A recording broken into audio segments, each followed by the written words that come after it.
بالله من الشيطان الرجيم. بسم الله الرحمن الرحيم.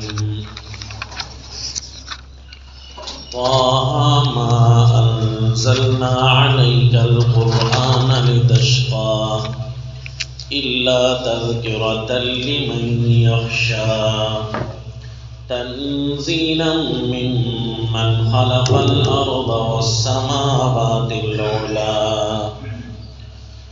الرحمن على العرش استوى وصلى الله على النبي الكريم. دنیا کے اہم مقاصد میں سے جس کے لیے ہم دنیا میں آئے ہیں وہ مقصد قرآن ہے، جبکہ قرآن سے مقصد عبادت ہے. تو عبادت ہم تب کریں گے کیونکہ اللہ نے خود مقصد بیان کیا ہے، ما خلقت الجن والانس الا لیعبدون، کہ تمہارے دنیا میں آنے کا مقصد یہ تھا ہر طرح کی میری عبادت کریں. تو وہ عبادت کا طریقہ کون سمجھائے گا؟ تو وہ قرآن سمجھائے گا، کیونکہ ساتھ بتایا اما یأتینکم منی ھدی فمن تبع ھدایا فلا خوف علیہم ولا ھم یحزنون، کہ میں کچھ نہ کچھ رہنمائی بھیجتا رہوں گا زمین پر، تو اسے دیکھ کر تم نے عمل کرنا ہے. تو اب اہم مقصد عبادت ہے یا اہم مقصد ہمارا قرآن ہے؟ تو دونوں برابر جا رہے ہیں. عبادت بغیر قرآن کی نہیں ہو سکتی، اور قرآن بغیر عبادت کے کوئی اور درس دیتا نہیں ہے. قرآن ہی عبادت کا ہی درس دیتا ہے. عبادت کے طور طریقے، عبادت کے قسمیں، یعنی اللہ کا حکم نامہ ہے اور اس حکم نامے کو لے کر اس پر عمل کرنا ہے. تو اب کیا خیال ہے بھئی، عبادت ہمارا اہم مقصد ہے یا قرآن ہمارا اہم مقصد ہے؟ تو دونوں ہی ہمارے مقصد اہم ہیں، کیونکہ قرآن کے ذریعے ہمیں عبادت کی سمجھ آئی ہے. تو جب ایک آیت ما خلقت الجن والانس الا لیعبدون کی ہے، تو دوسری آیت ایسی کوئی ہے جو اسی طرح قرآن کے بارے میں بھی بتاتی ہو. تو قرآن میں ایک آیت آتی ہے کہ الرحمن علم القرآن خلق الانسان، کہ رحمان ہے جس نے قرآن سکھایا ہے، انسان کو پیدا کیا ہے. ہونا تو یوں چاہیے تھا نا، تقدیم و تاخیر ہے کہ الرحمن خلق الانسان علم القرآن، یوں ہونا چاہیے. انسان پیدا ہوتا ہے تو اس کے بعد قرآن سیکھتا ہے، لیکن اللہ کریم نے یہاں کیا فرمایا؟ علم القرآن خلق الانسان، کہ قرآن سکھایا ہے، انسان کو بنایا ہے. اس کا مطلب ہے کہ جس آدمی نے قرآن کو سیکھا نہیں ہے، کم از کم وہ اپنے آپ کو یہ سمجھے کہ ابھی میں کامل انسانوں کی فہرست میں نہیں آیا، ابھی میرے اندر کچھ بقایا ہے. تو علم القرآن خلق الانسان. اسی طرح کامل انسان تو وہ ہوتا ہے نا جس کے اندر روح بھی ہو اور اس کا جسم بھی پورا ہو. جب ہمارے عالم ارواح میں روحیں بن چکی تھیں تو ہمارا جسم نہیں تھا، اور جب ہمارا جسم دنیا میں ہو اور اس میں روح نہ ہو تب بھی انسان کامل تو نہیں ہے نا. انسان کامل کب بنتا ہے؟ جب روح مع الجسد ہوتا ہے، اس کا کوئی نہ کوئی جسم ہوتا ہے، تو اس وقت اس کو انسان کہہ دیتے ہیں کہ اس کا بدن بھی پورا ہے اور اس کی روح بھی ہے. تو اب جتنے لوگ قرآن کے بغیر زندگی گزارنے والے ہیں، اللہ ان کو بغیر روح کے تعبیر کرتے ہیں قرآن میں. اومن کان میتا فاحییناہ وجعلنا لہ نورا یمشی بہ فی الناس، کہ ایک آدمی مردہ تھا، پھر ہم نے اس کو زندگی دی ہے. کیسی زندگی؟ کہ وہ قرآن والی زندگی ہے. وجعلنا لہ نورا، کہ ہم نے اس کے لیے روشنی ایک دی ہے جس کے ذریعے وہ لوگوں کے اندر چلتا پھرتا ہے. اسے پتہ ہے حلال حرام کیسے ہے، میری گفتار رفتار کیسی ہونی چاہیے. اچھا قرآن اس کے ساتھ نہ ہو تو اپنی مرضی سے چلے گا نا، تو یوں سمجھو یہ مردہ ہے، اس کے پاس روشنی نہیں ہے۔ وَكَذَلِكَ أَوْحَيْنَا إِلَيْكَ رُوحًا، ہم نے قرآن کو روح بنایا ہے۔ تو یہ روح جس کے اندر نہیں ہے تو بندہ مردہ ہوگا نا، بس لہذا دونوں قرآن کی آیات سے، دونوں قسم کی آیات سے ثابت ہوا کہ ہمارا مقصد اول قرآن ہے اور عبادت ہے۔ قرآن اور عبادت ایک دوسرے سے جدا ہو نہیں سکتے، لہذا ہم نے اپنا مقصد پانا ہے۔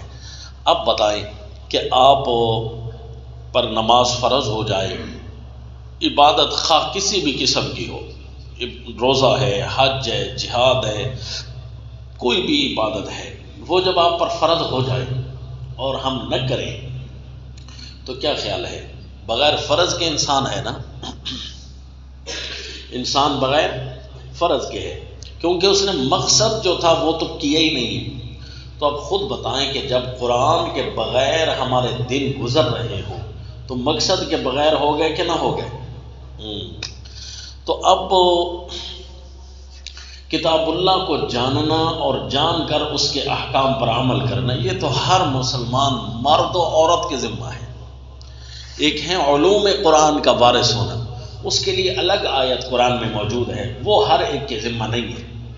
اس کے لیے ہے کہ ما کان المؤمنون لینفروا کافہ، سارے مسلمان نہ نکل کھڑے ہوں، بس فلولا نفر من کل فرقۃ منہم طائفہ لیتفقہوا فی الدین، کہ ایک بڑی جماعت میں سے ایک چھوٹی جماعت باہر آتی اور وہ دین کی انتہاؤں کو پہنچتی۔ تفقہ فی الدین کیا ہے جی؟ دین کی انتہاؤں کو پہنچنا۔ تو یہ جو ہے نا قرآن کی انتہاؤں کو پہنچنا، علوم افکار قرآن کے اکٹھے کرنا، غرض مفسر بننا، یہ ہر مسلمان پر، مرد عورت کے پر فرض نہیں ہے، لیکن قرآن کا جاننا کہ اللہ نے کیا ارشاد فرما دیا قرآن میں، یہ تو بھائی ہر ایک پر فرض ہے، کیونکہ اس پر تو اللہ نے ڈانٹا بھی ہے کائنات انسانیت کو۔ افلا یتدبرون القرآن ام علی قلوب اقفالها، تو جب یہ تدبر قرآن کسی کے پاس بھی نہ ہو تو یہ ڈانٹ تو آ گئی نا۔ تو یہ میں سارے دلائل کس بات کے دے رہا ہوں جی؟ کہ مقصد ہمارا قرآن ہے، جس طرح مقصد ہمارا عبادت ہے۔ پوری کائنات انسانیت، عرب اور عجم ہیں جی، عجم میں چاہے کوئی انگلش والا ہو، چاہے کوئی چینی ہو، چاہے کوئی فارسی ہو، چاہے وہ اردو والا ہو، سریکی والا ہو، ہر ایک پر قرآن کا تدبر تو ضروری ہے۔ مفسر بننا ہر ایک کے ذمہ نہیں ہے بھائی۔ وہ جو ہے سارے لوگ اگر تفسیر قرآن پڑھنا چھوڑ دیں گے تو پھر سارے گناہ گار ہوں گے۔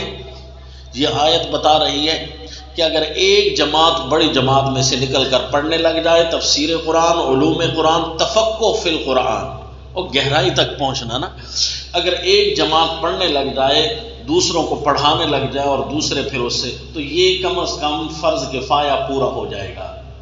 لیکن اگر کسی نے بھی تفسیر قرآن نہ پڑھی تو پھر ساری انسانیت گناہ گار ہوگی، کیونکہ لولا کا لفظ ہے نا، یہاں بھی ڈانٹ ہے، لولا نفر من کل فرقۃ منہم، تو ابھارا ہے اللہ نے، تعزیز کی۔ جس طرح جہاد جو ہے سارے لوگوں پر اس وقت فرض اس کا ہٹ جاتا ہے جب مجاہدین کی ایک جماعت جہاد کر رہی ہے اور باقی اس کو سپورٹ کر رہے ہیں، تو پھر باقیوں پر سے فریضہ ہٹ جاتا ہے، لیکن اگر کوئی بھی نہیں کرتا تو پھر سارے گناہ گار ہو جاتے ہیں۔ تو اسی طرح جی یہ قرآن سیکھنا یہ ہمارے مقاصد میں سے ہے۔ پہلی بات تو یہ سمجھ لیں، تو جن مدارس میں قرآن پاک کی آواز نہیں ہے، اس وقت دنیا میں وہ مدارس زیادہ ہو رہے ہیں نا، دوسروں کا تو رونا چھوڑے نا، بازاروں کو تو رونا چھوڑے، عدالتوں، محکموں، پولیس، فوج، ان کو تو رونا چھوڑے نا کہ یہ قرآن کیوں نہیں پڑھتے۔ اصل تو یہ دیکھیں کہ مدارس والے جو لوگوں سے زکاتیں لے رہی ہیں وہ قرآن پڑھ رہے ہیں اسی طرح جس طرح فقہ پر زور ہے، جس طرح علوم پر زور ہے، جس طرح علوم حدیث، حتیٰ کہ یاد رکھنا جی علماء کی مجلس بیٹھی ہوئی تھی، وہ ہر بندہ اپنے اپنے علاقے کو جانتا ہے، جس طرح ہم پاکستان کو جانتے ہیں، اسی طرح عرب والے اپنے عرب کو جانتے ہوں گے، افریقہ والے اپنے افریقے کو جانتے ہوں گے۔ وہاں پر ہم نے پوچھا کہ عرب والوں سے پتہ کریں، افریقیوں سے پتہ کریں، جتنے بھی مسلم ممالک ہیں ان سے پتہ کریں کہ کتاب اللہ پر مجموعی طور پر زور لگایا جا رہا ہے یا ختم ہو چکا ہے۔ ہمارے ملک پاکستان میں مجموعی طور پر تفسیر قرآن پر زور نہیں لگایا جا رہا۔ تفسیر قرآن تو درکنار، قرآن خالی پڑھنے پر زور نہیں لگایا جا رہا۔ اگر قرآن پڑھنے پر زور لگایا جاتا ہوتا، وفاق میں یا پیپروں میں 10 پارے کر کے تو ڈال دیے جی، لیکن کس طرح پڑھ رہے ہیں قرآن کو؟ اسی طرح پڑھ رہے ہیں جس طرح صرف پڑھتے ہیں یا اس کے اندر تدبر کرتے ہیں؟ بلکہ جواب آئے گا صرف کے اندر زیادہ محنت ہے، منطق کے اندر زیادہ محنت ہے، فقہ کے اندر زیادہ محنت ہے۔ قرآن یہ گزارنے کے لیے ایک پیریڈ ہوتا ہے بھئی، اور کسی کو کچھ نہیں آتا تو اس کو ترجمہ دے دو جی، نعوذ باللہ۔ حالانکہ یہ ماہر فن کے حوالے ہونا چاہیے، جس طرح فقہ ایک فقیہ کے حوالے ہوتی ہے، منطقی کے حوالے ہوتی ہے، عربی مدرس کے حوالے ہوتی ہے، تو قرآن بھی اسی طرح اس کے لیے چناؤ۔ ہم نے کہا جی ہمارے ملک میں تو زور ختم ہوتا جا رہا ہے، چند اللہ والے موجود ہیں جن کا نام و نشان کمزور ہے، وہ قرآن پر محنت کر رہے ہیں۔ یہ جو میں لفظ کہہ رہا ہوں نا، اس پر آپ نے تھوڑا بریک کر کے اس کو ہائی لائٹ رکھنا ہے کہ ہمارے ہاں قرآن پر محنت کیسے ہو رہی ہے، اس کی بھی قسمیں ہیں، لیکن اس کو میں تھوڑا کراس کر کے جا رہا ہوں، پھر اسی پر حاشیہ دوبارہ لگائیں گے، ٹھیک ہے جی؟ اچھا، کہ چند اہل اللہ ہیں جو قرآن پر محنت کر رہے ہیں، اور اس کے بعد باقی جتنے ہیں وہ جناب بینکنگ تو پڑھا رہے ہیں، اسلامک بینکاری ہیں جی، اقتصادیات تو پڑھا رہے ہیں جی، اور بچوں کو روبوٹ بنانا تو سکھا رہے ہیں جی۔ عربی کے مقابلے میں عجم کی کوئی حیثیت نہیں تھی، عجمی زبانیں تو سکھانے پر بڑا زور دے رہے ہیں، کہیں تو انگلش زوروں پر سیکھی جا رہی ہے تو کہیں چائنیز سیکھی جا رہی ہے، جتنے بھی پیسے والے ملک ہیں ان کی زبانیں سیکھی جا رہی ہیں۔ مدارس والے اس بات پر بڑا زور لگا رہے ہیں، کتاب اللہ کے لیے کوئی سپیشلائزیشن کر رہے ہیں کہ نہیں، تخصص سپیشلائزیشن کتاب اللہ کے لیے بھی کچھ موجود ہے کہ نہیں ہے؟ تو جواب آ رہا ہے کہ مجموعی طور پر امت اس سے غافل ہو چکی ہے، اللہ یعذ باللہ۔ تو ہم نے کہا ذرا عرب میں جا کر محنت کا پوچھیں، ام القرآن یونیورسٹی ہے مکہ میں، اور مدینہ میں مدینہ یونیورسٹی ہے، وہاں بھی جا کر پتہ کریں تخصص فی القرآن کی محنتیں ہو رہی ہیں۔ انہوں نے کہا جی ڈپارٹمنٹ تو ہیں تخصص فی القرآن کے، چلو الحمدللہ کچھ تو محنت ہے، لیکن وہاں کی پراگرس کی یہ انتہائی تہلکہ خیز خبر ہے کہ علوم حدیث کے ڈپارٹمنٹ تو کافی آباد ہیں، اس میں ایڈمیشن زیادہ ہے، اس میں داخلے زیادہ ہیں، تفسیر قرآن میں ذرا نسبتاً کم ہے۔ پھر ہم نے ان کے مقالہ جات جو وہ لکھتے ہیں وہ اٹھا کر دیکھے ہیں، تو انتہائی حیرانگی ہوئی ہے کہ صرف اور صرف علوم القرآن میں پی ایچ ڈی ہو رہی ہے، علوم القرآن۔ پھر یہ ایک طرح سے دنیاوی علم ہو گیا نا، کہ زمین کا سفر زمین تک، بھئی یہ پھر صرف نحو درمیان میں آ گیا نا، پھر نحو درمیان میں آ گئی نا، پھر معانی درمیان میں آ گیا۔ وہ جو اصل رنگ تھا کہ اللہ کیا فرمانا چاہتے ہیں، ابھی تک تو یہ بہت زیادہ باتیں موجود ہیں۔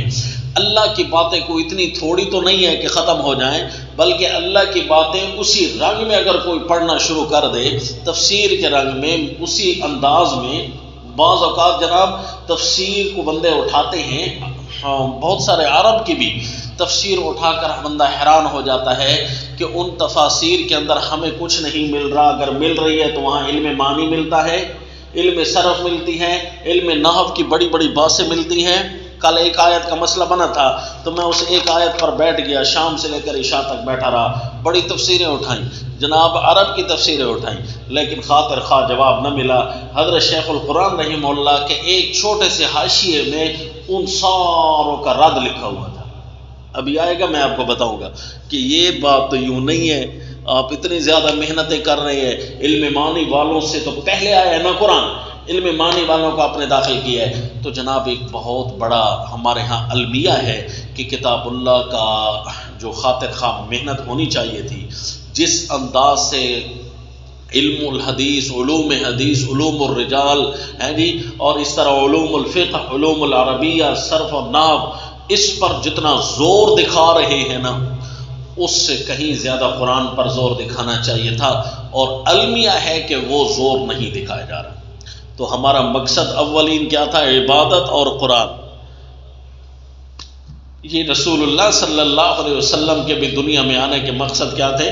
کل بھی کے سبق میں بتایا نا، یتلو علیہم آیاتک ویعلمہم الکتاب والحکمہ، کہ اللہ کے نبی کے 4 فرائض میں سے یہی قرآن و سنت ہے، یہی چیز تھی۔ نبی کے جو فرائض تھے اس سے امت غافل ہو جائے تو کیا خیال ہے؟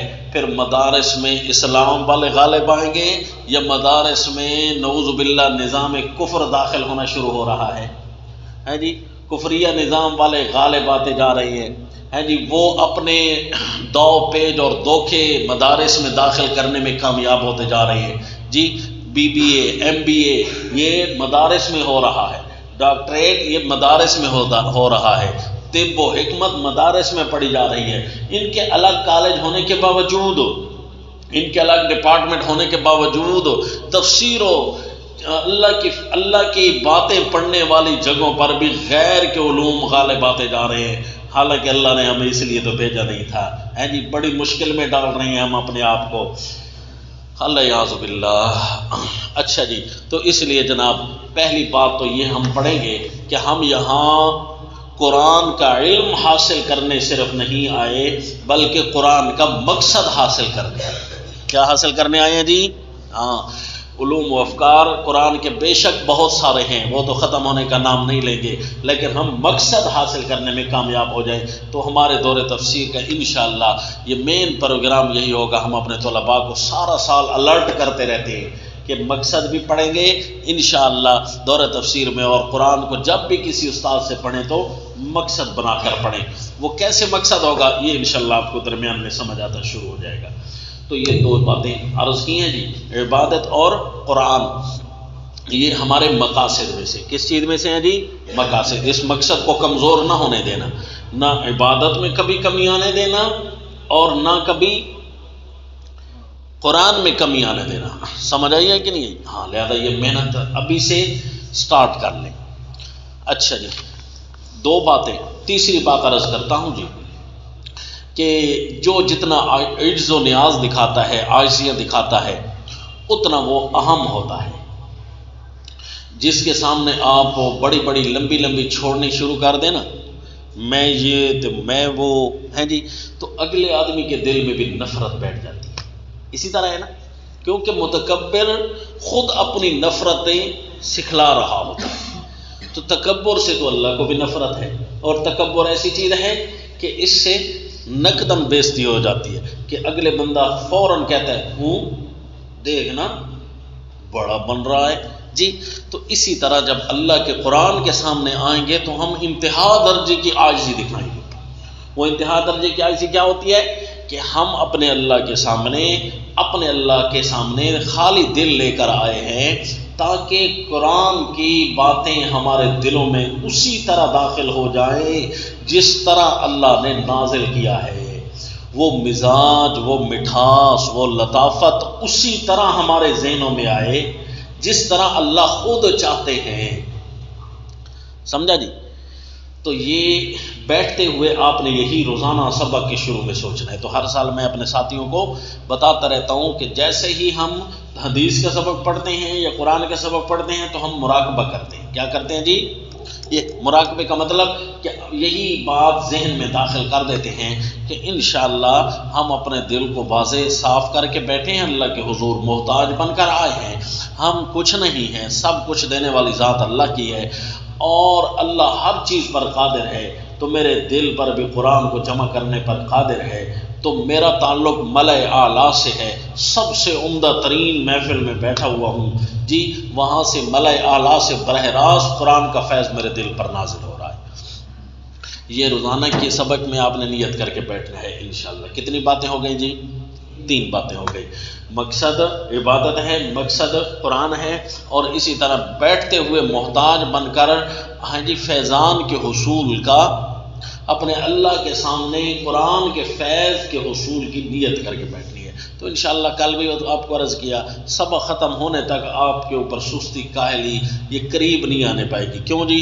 میدان جنگ میں اگر اونگ آ جائے، نیند آ جائے تو یہ رحمت ہوتی ہے کہ مجاہد تر و تازہ ہو جاتا ہے جی، اس کی دماغ کو پرسکون ہونا چاہیے، کیونکہ اس کے ہاتھوں نے، پاؤں نے، ٹانگوں نے کام زیادہ چلانا ہے، اور پڑھائی کے موقع پر اگر نیند آ جائے تو یہ اللہ کی طرف سے زحمت پکڑ ہے۔ کیا ہے جی؟ کہ اس کی ایک ہی ڈیوائس یہاں کام کر رہی ہے، ایک ہی پرزا یہاں کام کر رہے ہیں، ہاتھ تو ہمارے کام نہیں نہ کر رہے اور کام کریں گے بھی نہیں تو پینسل بھی آپ نے ہاتھ میں رکھ لی، ٹھیک ہے، تو کام اس نے بھی کرنا ہے، زیادہ تو ہمارا یہ دماغ کام کرے گا، اور یہی سو جائے تو پھر بچتا کیا ہے؟ اس لیے اذ یغشیکم النعاس امنۃ منہ، قرآن میں ہے کہ مجاہدین کو اللہ نے جو اونگ دی ہے نا تو یہ اللہ کی طرف سے امن، صحیح ہے۔ اور لیکن پڑھائی کے اندر اونگ آ جائے تو سمجھو کمزوری میرے اوپر آ گئی ہے، اللہ مجھ سے ناراض ہو رہا ہے، تو فوراً توبہ استغفار کریں، ہے جی۔ اور دوسرا یہ ہے کہ نیند کو بھی پورا کریں، خواہ مخواہ اور وقت کو ضائع نہ کیا جائے۔ نیند پوری کرنی ہے آپ نے پڑھائی کی خاطر، کہ میں سو جاؤں، آرام کروں، تاکہ میری پڑھائی صحیح شاداب طریقے سے ہونی چاہیے۔ تو اس لیے جی آپ نے مراقبہ کرنا ہے تاکہ آخر تک جو ہے تر و تازہ بندہ بیٹھا رہے، ہوشیار بیٹھا رہے۔ ہاں انسانی اور بشری تقاضے کے مطابق اگر کوئی تھک بھی جاتا ہے، یہ دروازہ بند کرو، اگر کوئی تھک بھی جاتا ہے تو پھر وقفہ بھی کر لیں گے انشاءاللہ، کوئی حرج نہیں۔ 3 باتیں ہو گئی جی۔ اچھا جی، چوتھی بات ہے اب ہمارے سبق سے شروع ہونے والی ہے کہ تفسیر قرآن جب ہم پڑھتے ہیں تو اس کی قسمیں ہیں، یہ دورہ کی قسمیں ہیں۔ پہلی قسم کو کہتے ہیں جی دورہ علوم القرآن، دورہ ترجمۃ القرآن۔ دوسری قسم ہوتی ہے جی دورہ علوم القرآن۔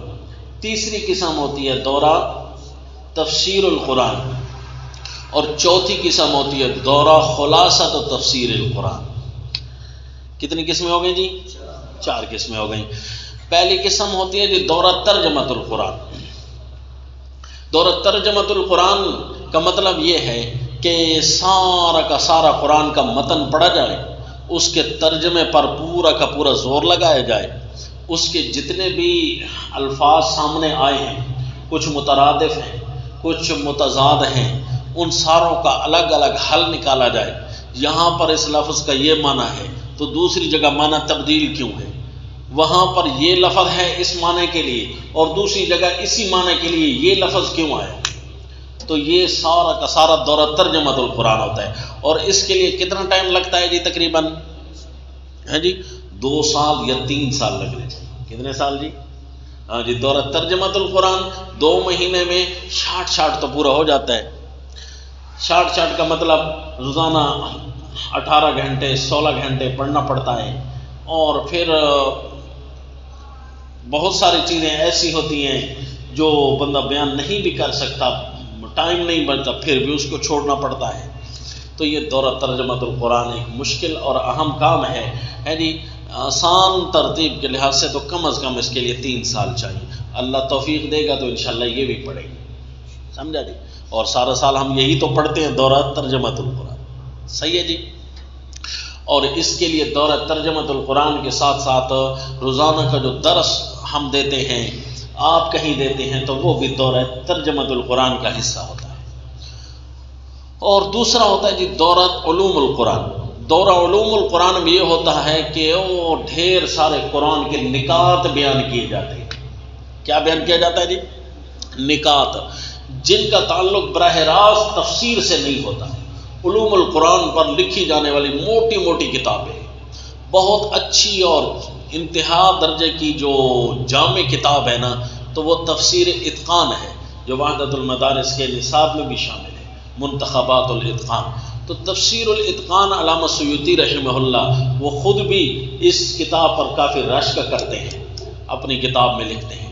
تو یہ علوم القرآن، اور اس کے لیے ہمیں علوم القرآن کے لیے پتہ نہیں کتنا وقت لگے گا، البتہ تفسیر الاتقان کے منتخبات پڑھتے ہوئے ہمارا یہ 6 مہینے گزر جاتے ہیں۔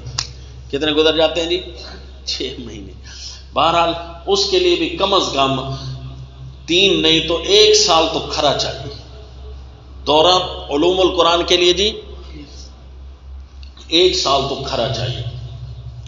1 سال تو ایسے ہے کہ سیدنا فاروق اعظم رضی اللہ تعالیٰ عنہ کے لیے ایک روایت میں آتا ہے کہ سورۃ البقرہ ابھی 6 مہینوں میں پڑھی۔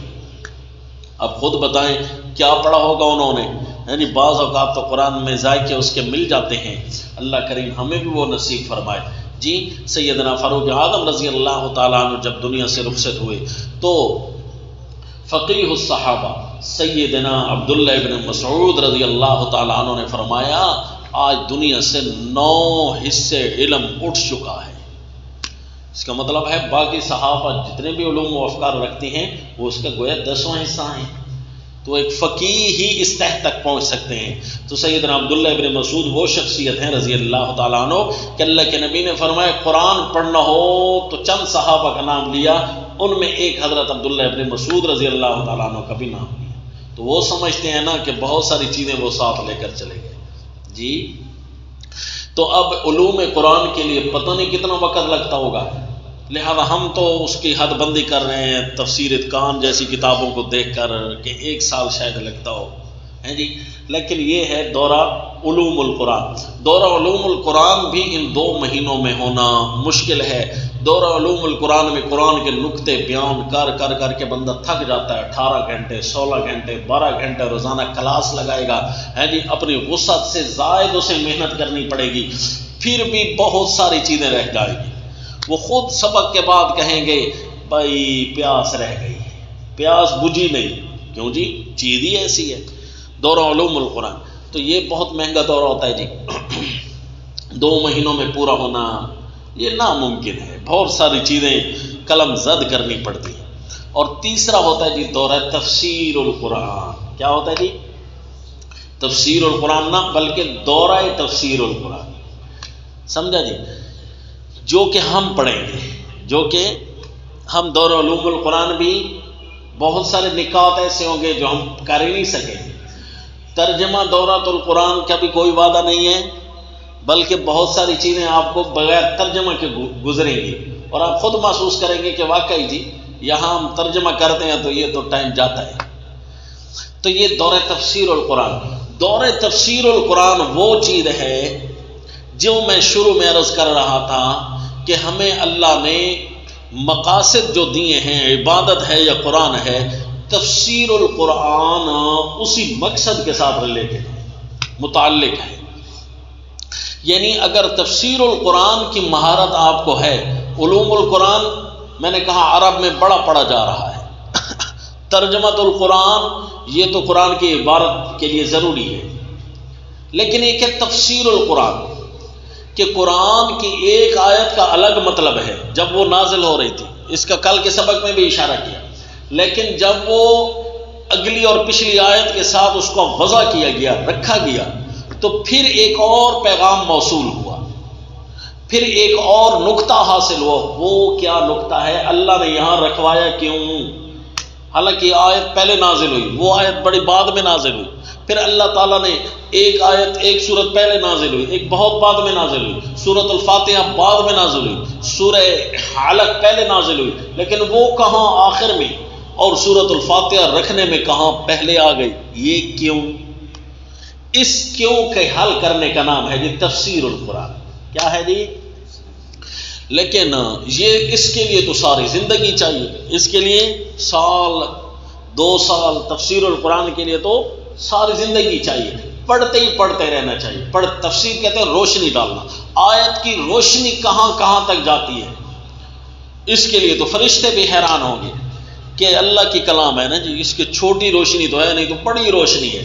البتہ اس روشنی کے گرد احاطہ کرنے کو، ایک چیز ہے نا کہ دریا کے اندر بندہ سارا گھوم پھرا ہے، اور ایک ہے کہ دریا کے اندر تو بندہ نہ گھوم پھر آئے، البتہ دریا جہاں سے شروع ہوتا ہے وہاں سے لے کر دوسری طرف باہر سے بندہ گھوم کر احاطہ کر لے، بھائی اتنا بڑا دریا ہے جی، اتنے کلومیٹر ہے اس کا دایاں، اتنا کلومیٹر اس کا بائیں، یعنی اتنے کلومیٹر اس کا پارٹ بنتا ہے جی۔ دریا تو بڑی وسیع چیز ہے، تو تفسیر القرآن بڑی وسیع چیز ہے۔ دورہ اس کا اس لیے کیا جاتا ہے تاکہ اس تفسیر کی باتوں کا احاطہ ہو سکے کہ کس قسم کی باتیں ہیں، کتنی باتیں ہیں، دریا کے اندر کون کون سے علاقے آتے ہیں، کون سا علاقہ گرم ہے، کون سا علاقہ سرد ہے، کون سا ریتلا ہے، کون سا پتھریلا ہے جی، مختلف علاقے، کون سا مٹی والا ہے، کتنے درمیان میں پہاڑ آتے ہیں جی، کتنے اس سے لنک نکلتے ہیں، کتنی نہریں، اتنا تو بندہ سمیٹ سکتا ہے نا جی۔ تفسیر القرآن کے لیے تو بھائی سارے زندگی چاہیے، سمجھا جی۔ اور تفسیر القرآن کا احاطہ کرنے کے لیے یہ دورہ تفسیر القرآن ہوتا ہے۔ اور یاد رکھیں جی، میں عرض کر گیا تھا کہ ابھی ایک حاشیہ لگاؤں گا کہ ہمارے ہاں قرآن کی محنت ہو رہی ہے، شکر الحمدللہ، لیکن یہاں پر ایک مزید حاشیے کی بھی ضرورت ہے۔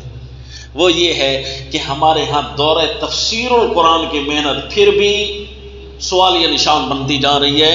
دورہ ترجمۃ القرآن بھی پایا جا رہا ہے، دورہ علوم القرآن بھی پایا جا رہا ہے، لیکن دورہ تفسیر القرآن جو ہمارے شیوخ کی طرز تھی، جس کے لیے حضرت مولانا حسین علی الوانی رحمہ اللہ نے ایک بہت بڑی تحریک شروع فرمائی تھی ہے جی، اور اس تحریک کو لے کر ان کے تلامذہ آگے بڑھے تھے، ان کے تلامذہ کے جو تلامذہ آئے انہوں نے بھی کافی محنت تو کی، بس وہیں سے تھوڑا ایسا کوئی چکر لگا نا کہیں سے کہ بس دورہ تفسیر القرآن کنورٹ ہونا شروع ہو گئے، تبدیل ہونا شروع ہو گئے، عدول کرنا شروع کر دیا انہوں نے دورہ علوم القرآن میں، دورہ ترجمۃ القرآن میں، دورہ تفسیر پھر گم ہوتا جا رہا ہے۔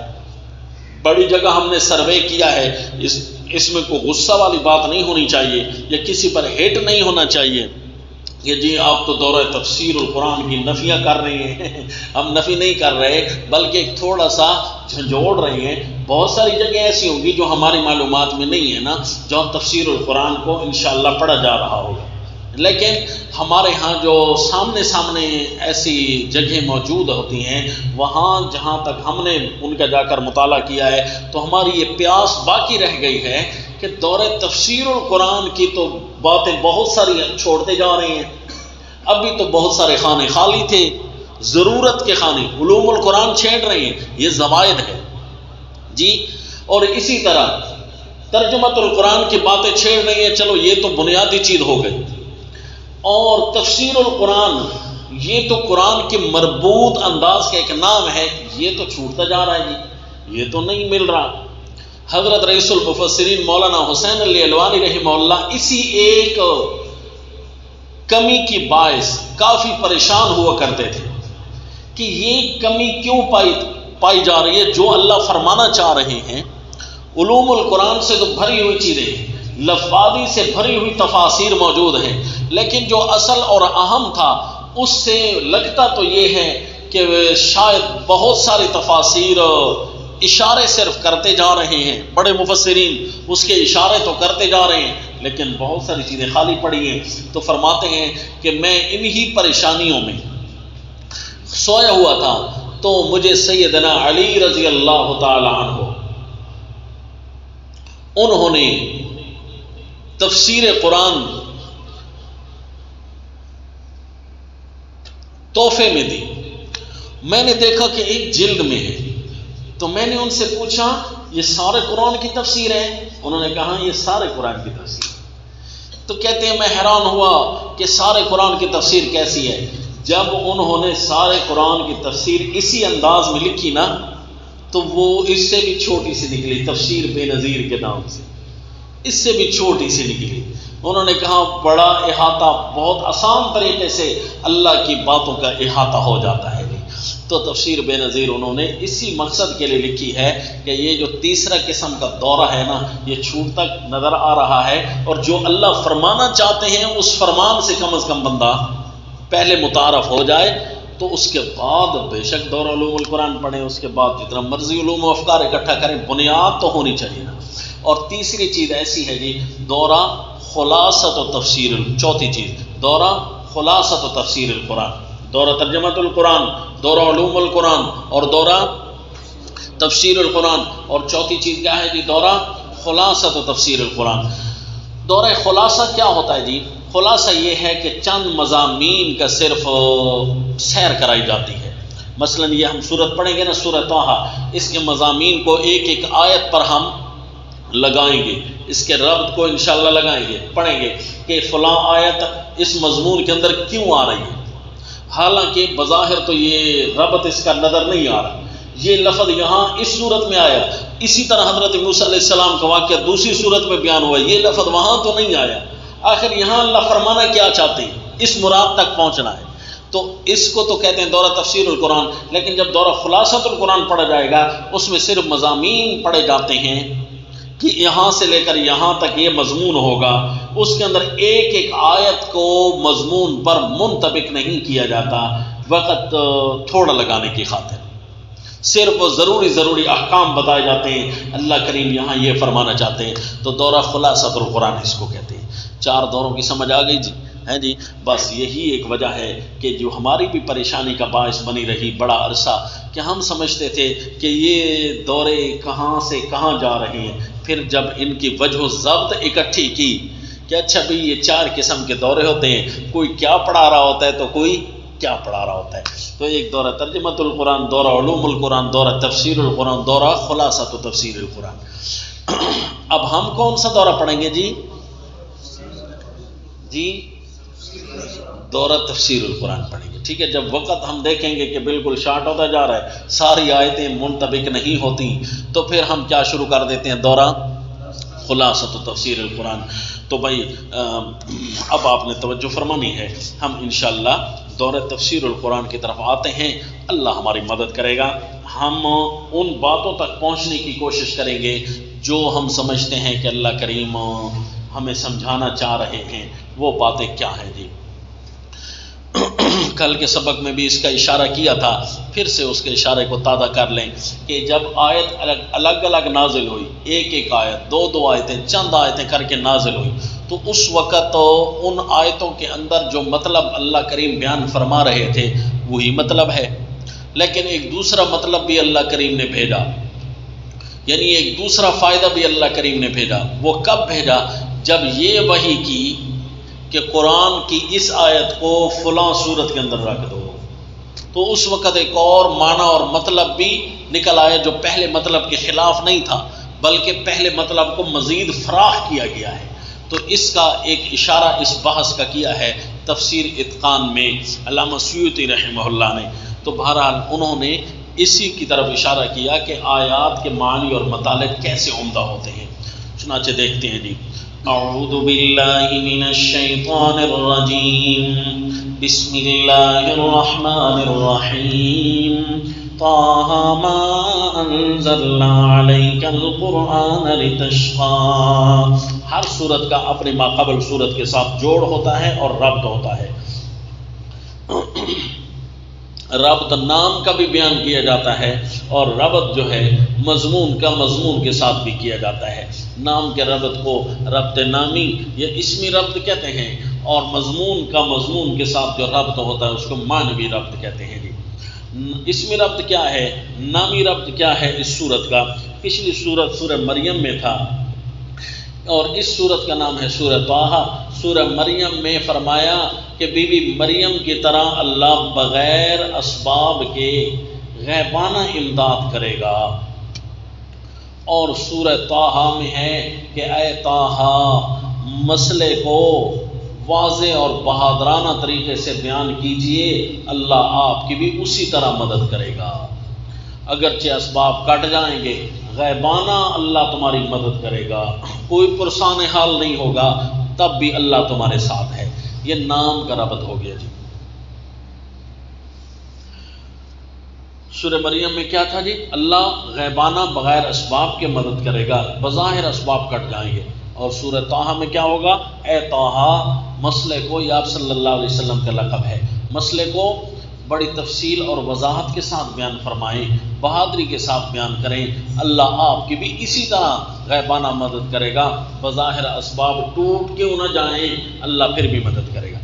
یہ تو ہو گیا جی نام کا ربط. اب مضمون کا مضمون کے ساتھ ربط. تھک تو نہیں گئے جی؟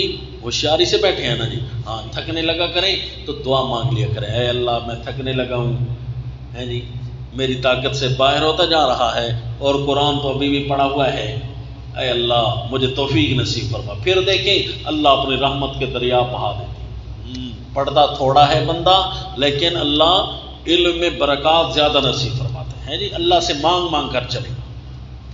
دوسرا مضمون کا مضمون کے ساتھ ربط. پچھلی صورت میں کیا تھا جی؟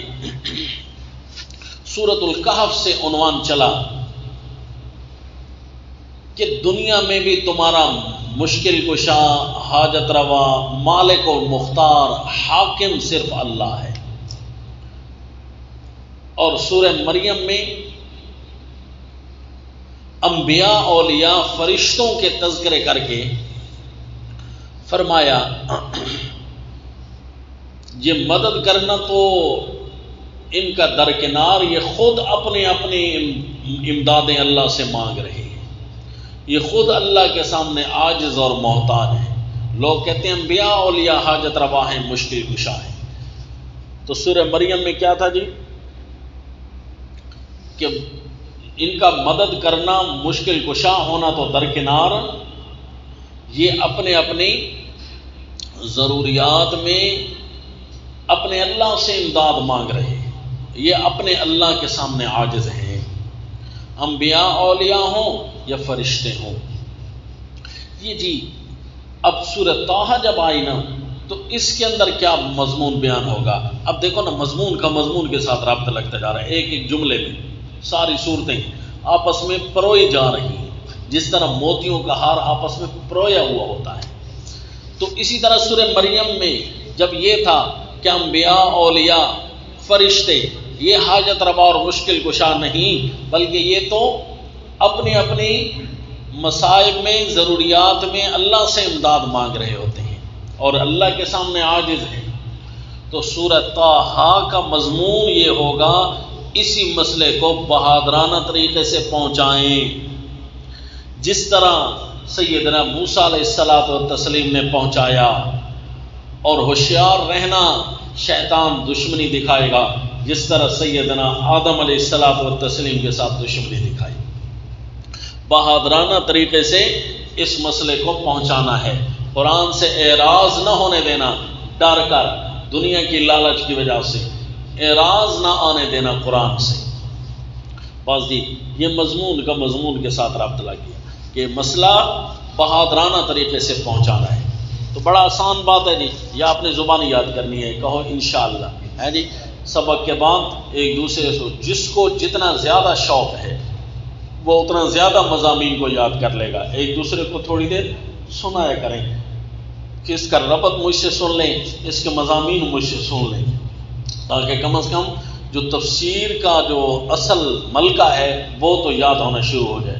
تو جو جتنا یاد کرے گا اتنا اللہ اس کو حصہ نصیب کرتے جائیں گے، کیونکہ قرآن میں ہے لئن شکرتم لازیدنکم، اگر تم میری قدر کرو گے تو میں زیادہ دوں گا.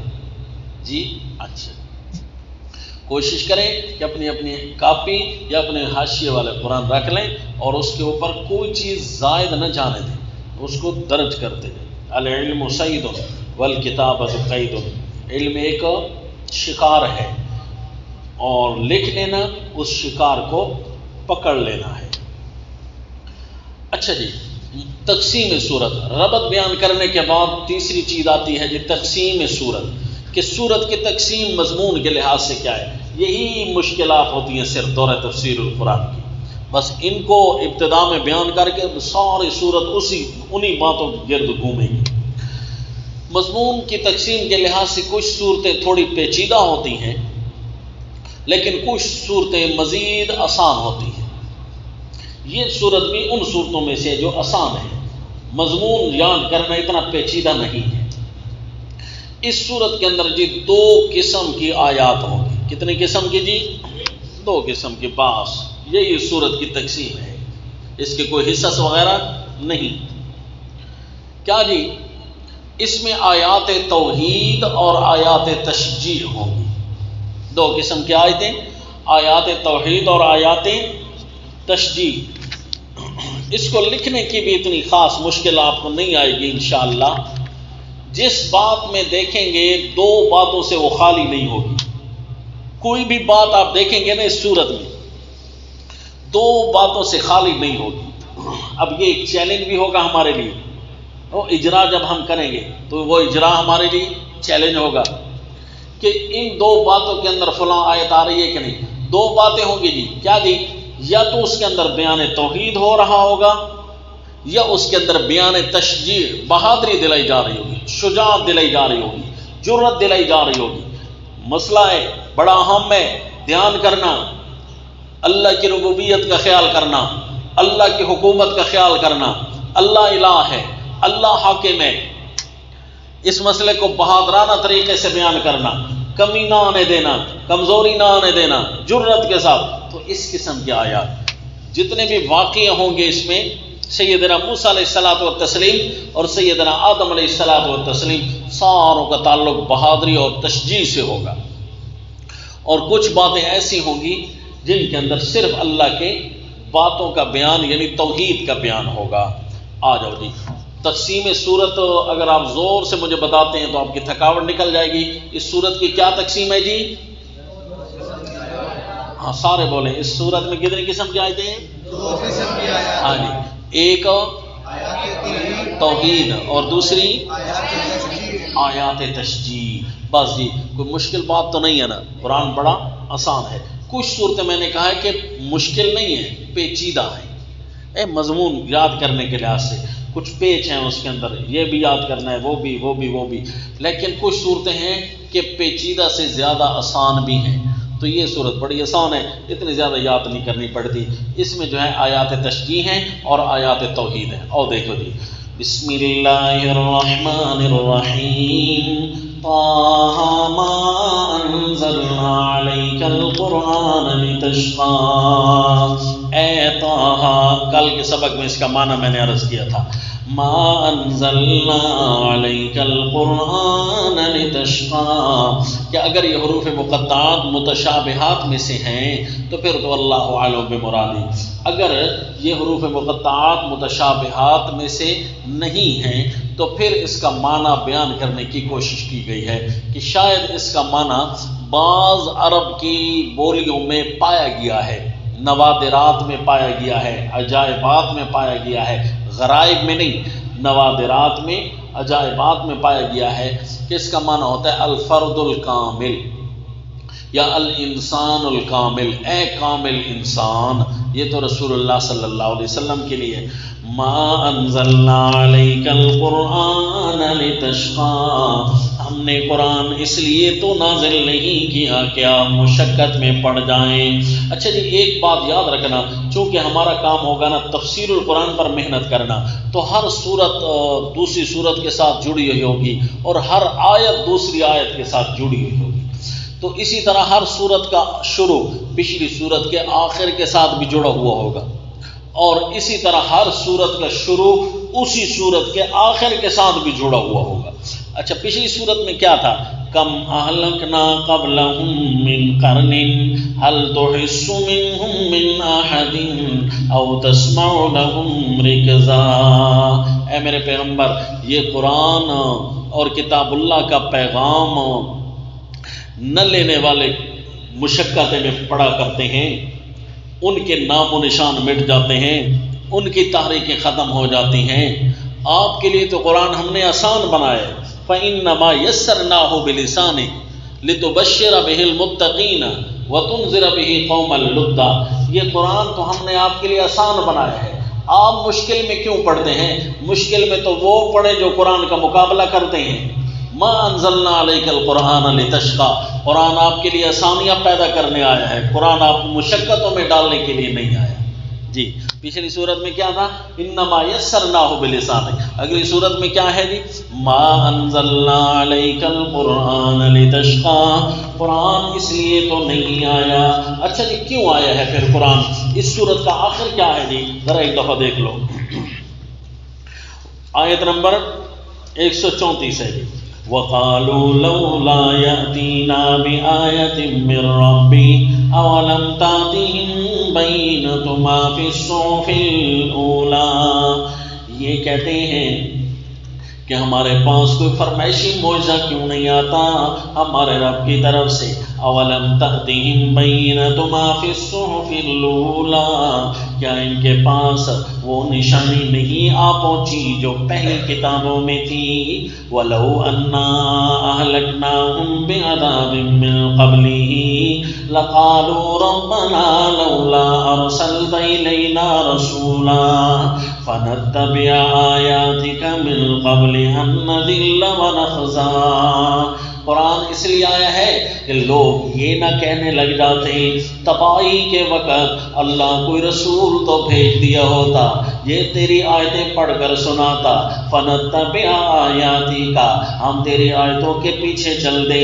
من قبل ان نذل ونخزا، ذلیل اور رسوا ہونے سے پہلے تیری آیتیں تو ہم پڑھ لیتے. اس لیے پھر ہم نے آیتیں بھیج دی ہیں. یہ ہم نے کوئی مشکلات کے لیے تو نہیں بھیجا تمہارے پاس، یہ تو اس لیے بھیجا ہے تاکہ ذلت کی زندگی سے کو بچ جائے. سمجھ آئی کہ نہیں جی؟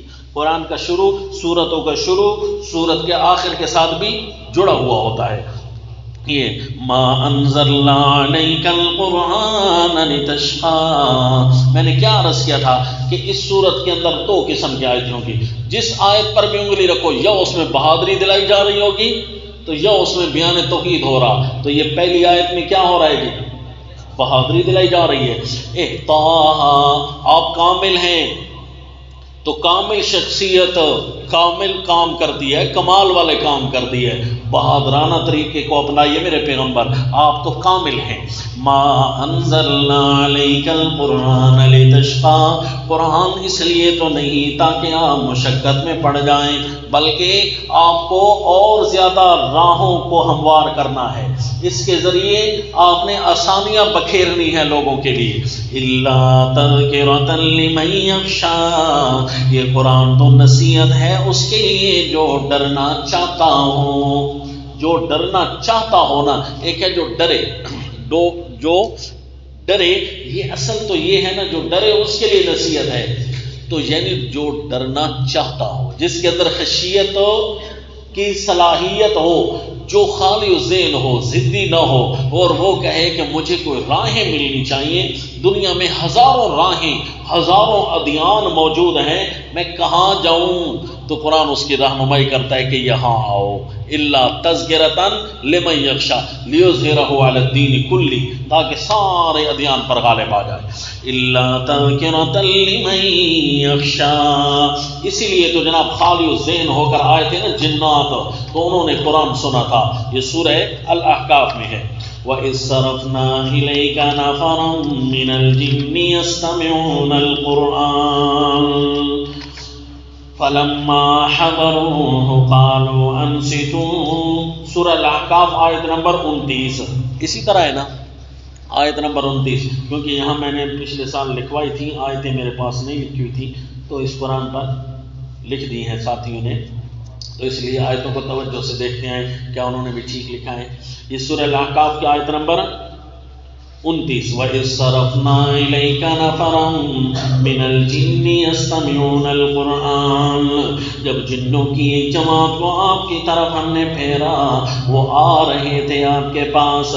جب آئے یستمعون القرآن، قرآن کو کافی توجہ دھیان سے سننے لگ گئے. یسمعون نہیں بلکہ کیا ہے جی؟ یستمعون، زیادت اللفظ تفید زیادت المعنی، بڑی توجہ دھیان سے سننے لگ گئے قرآن.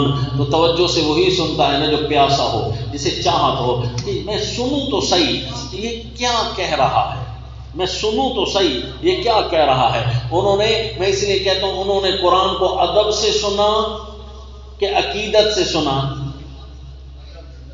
ادب سے سنا نا، عقیدت ان کو تھا ہی نہیں کہ یہ قرآن ہے.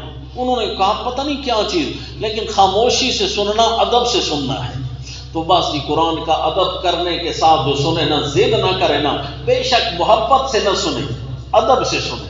اس سے جو کافر ہے نا اسے محبت تو بعد میں ہی ہوگی نا، محبت سے تو قرآن نہیں سنے گا، محبت تو بعد میں ہوگی جب ایمان لائے گا. تو ہم کہتے ہیں قرآن کا اعزاز ہے، محبت سے بے شک نہ سنے لیکن ادب سے تو سنے نا، جو ایک چیز کا حق ہے، جو اس کی ریکوائرمنٹ ہے اس کے مطابق تو پورا ہونا، جو اس کی ضرورت ہے بس ادب سے سننے کی دیر ہوئی، اللہ نے ان کو جنات کو بھی ہدایت سے مالا مال کر دیا۔ کیا کہنے لگے؟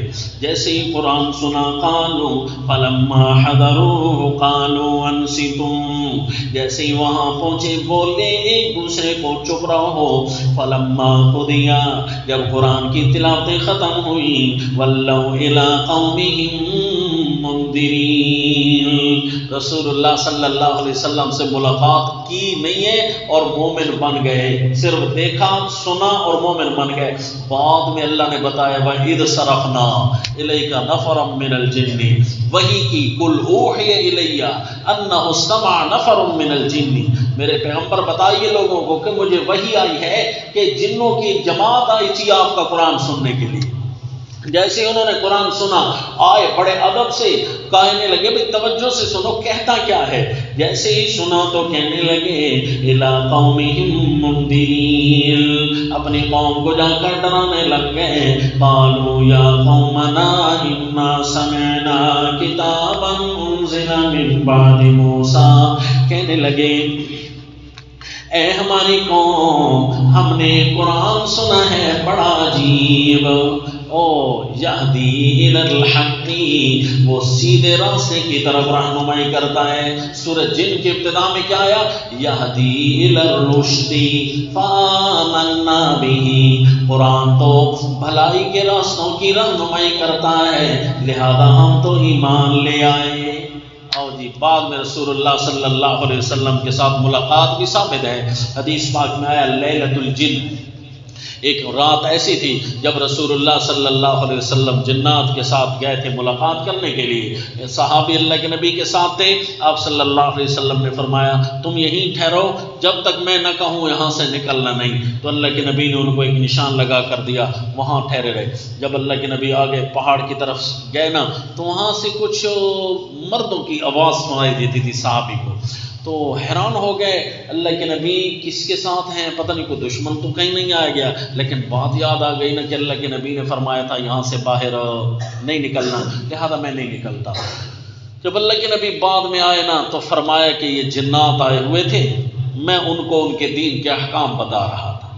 جی تو کچھ مجموعی احکام ہیں اور کچھ خصوصی احکام ہیں۔ مجموعی احکام اللہ نے قرآن میں بیان کر دیے، یا معشر الجن والانس، ساروں کے لیے، اور کچھ احکام خصوصی ہیں جو انسانوں کے لیے ہیں اور کچھ احکام خصوصی ہیں جو جنات کے لیے ہیں۔ تو جنات کے لیے جو خصوصی احکام ہیں ان کے اللہ کے نبی نے بتا دیے، وہ ہمیں نہیں سنائے، وہ انہی کے صحابہ، انہی کے تابعین، پھر انہی کے تبع تابعین، وہ ایک دوسرے کو جا کر بتائیں گے سمجھائیں گے، وہ ہمارے لیے ضروری نہیں تھا جی، اللہ کے نبی نے ہم تک نہیں وہ باتیں پہنچائی جی۔ بہت ساری ایسی باتیں ہیں جو ضروری نہیں تھی ہمارے لیے تو ہم تک وہ بھی نہیں پہنچی۔ خود رسول اللہ صلی اللہ علیہ وسلم کے جتنے احکام اپنے ذاتی تھے وہ سارے تو ہمیں نہیں نہ بتائے گئے جی، اس لیے آپ صلی اللہ علیہ وسلم کا جو جنازہ پڑھا گیا ہے اس کا طریقہ کہیں صحیح حدیث میں ہے؟ کہیں بھی نہیں ہے۔ صحاح کی روایات میں ایک بھی نہیں ہے کہ صحابہ اکرام نے اللہ کے نبی کا جنازہ کس طرح پڑھا۔ کیوں جی؟ وہ حکم دوبارہ دنیا میں پیش آنا ہی نہیں ہے کہ جی کسی نبی نے نبی بن کر آنا ہی نہیں ہے۔ تو سیدنا عیسیٰ علیہ الصلوۃ والتسلیم تشریف لائیں گے تو ان کا جنازہ بھی تو امت کے طریقے سے پڑھا جائے گا، لہذا وہ احکام جو ہمارے لیے ضروری نہیں ہے وہ ہمیں نہیں بتائے۔ معراج کس رات کو ہوئی تھی؟ ہمارے لیے کوئی ضروری تھا جی؟ ہم نے کوئی اسے تھوڑا ہی سیلیبریٹ کرنا تھا، کہ ہم نے اسے تھوڑا ہی فنکشن بنانا تھا، لہذا اللہ کے نبی نے نہیں پتا، آج تک نہیں پتا معراج کس رات کو ہوا ہے، اور ہمیں نہیں پتا اللہ کے نبی کس مہینے میں پیدا ہوئے، ایک صحیح حدیث میں بھی نہیں۔ تو اسی طرح جنات کے بھی بہت سارے احکام ہیں جو ہمیں اللہ کے نبی نے نہیں بتائے، تو کیوں جی انسانیت کے لیے ضروری نہیں ہے۔ تو بہرحال یہ قرآن نصیحت ہے، جنات نے بھی سنا، ڈرنا چاہتے تھے نا وہ، انہوں نے بھی سنا نا، تو ان کے لیے بھی قرآن نصیحت بن گیا، الا تذکرۃ لمن یخشی۔ تو اسی لیے آپ کو عرض کیا ہے کہ جیسے ہی قرآن پڑھنے آئے نا تو صرف یہ نہ سمجھے کہ ہم قرآن کو پڑھنے کے لیے آئے ہیں، یہ سمجھیں کہ ہم قرآن کو مقصد بنانے کے لیے آئے ہیں، اپنانے کے لیے آئے ہیں۔ ہاں بھائی پڑھتا تو کمپیوٹر بھی ہے، پڑھتے تو روبوٹ بھی ہیں جی، وہ بھی پڑھتے ہیں. تو ہمارا اور ان کا فرق یہ ہے کہ ہم نے قرآن کو نصیحت بنا کر اپنے اوپر لاگو کرنا ہے، سمجھو مقصد بنا کر ہم نے بیٹھنا ہے، خالی پڑھنا نہیں. اللہ تذکرہ، پھر قرآن بڑی نصیحتیں دے گا. کیسی کیسی نصیحتیں؟ تو اس کا کام جی تجربے کے ساتھ ہے. اللہ تذکرۃ لمن یخشی، مگر یہ تو نصیحت ہے اس کے لیے جو ڈرنا تو چاہتا ہو. یہ تشجیع کے ساتھ تعلق ہے. قرآن نصیحت ہے، آپ کو غلط بات تو کسی کو کریں گے نہیں جو آپ ڈریں. نصیحت والا بھی کو ڈرا کرتا ہے، بہادرانہ طریقے سے بات کو پہنچائیں. نصیحت والا تو تعمیری افکار کو لے کر اترتا ہے، تعمیری افکار کو دیکھ کر لانچ ہوتا ہے. تو لہذا آپ جب تشریف لائے ہیں تو آپ کی زبان سے جب غلط نکلے گا نہیں تو ڈرنا کس بات کا؟ بہادرانہ طریقے سے حق اور سچ کو پہنچائیے. اس لیے ہماری سرائکی میں ایک جملہ ہے، اندر ہو بھی ساچتے، کسی کو آتا ہے؟ اندر ہوئے ساچتے گلی تے کھلا ناچ. تو یہ فکرہ، یہ اصطلاح جو مشہور ہوئی ہے یہ بہادری کی ہے کہ بھائی جب بندہ سچا ہے تو پھر ڈرنا کس بات کا؟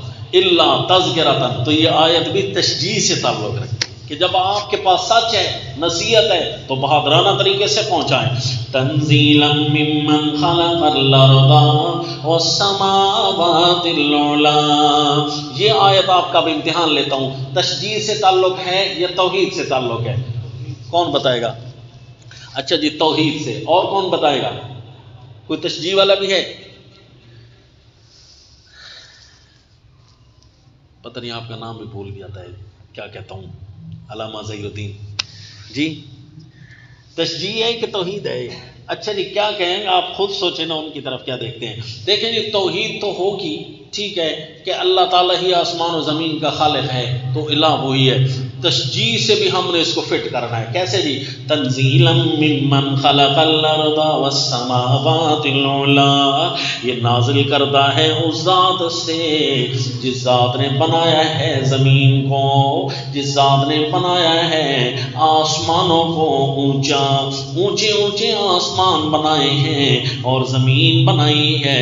الرحمن علی العرش استوى.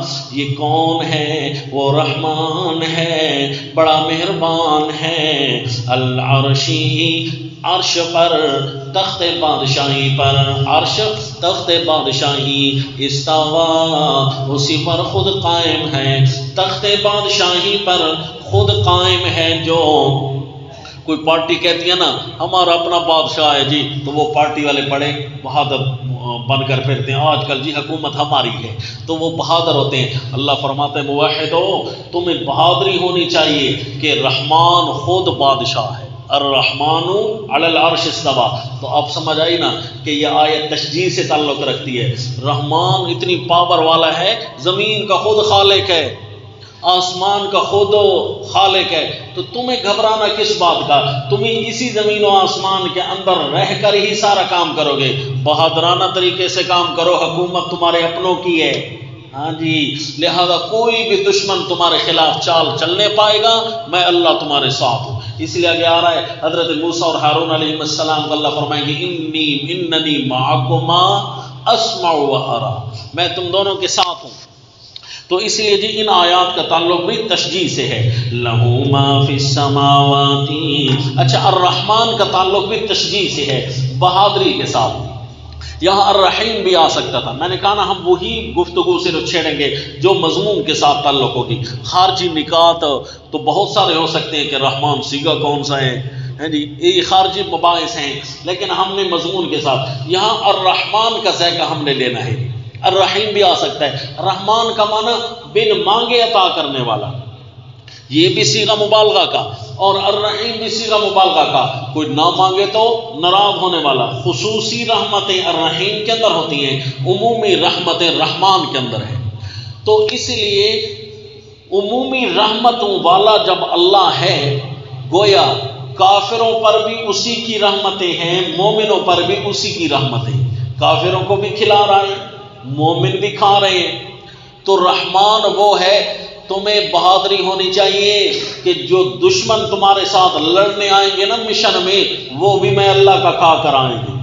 ہاں تمہیں پتہ ہونا چاہیے انہیں بھی میں دے رہا ہوں، لہذا تمہیں کوئی پرواہ نہیں، ان کی اپنی کوئی چیز بھی نہیں، ان بیچاروں کی اپنی، لہذا تمہیں مشن کے اندر بہادری کرنی چاہیے۔ جو کافر تمہارے ساتھ لڑنے آئیں گے نا وہ بھی اللہ کا کھا کر آئیں گے، کوئی اور بام نہیں کھا کر آئیں گے جو تم ان سے ڈر جاؤ، نہ جنا، وہ اللہ ہی نے ان کو دیا ہے، کوئی غیر کی طاقت بھی ان کے اندر نہیں ہے، لہذا میں نے سب کچھ دیا، تمہیں مشن میں بہادری کرنی چاہیے۔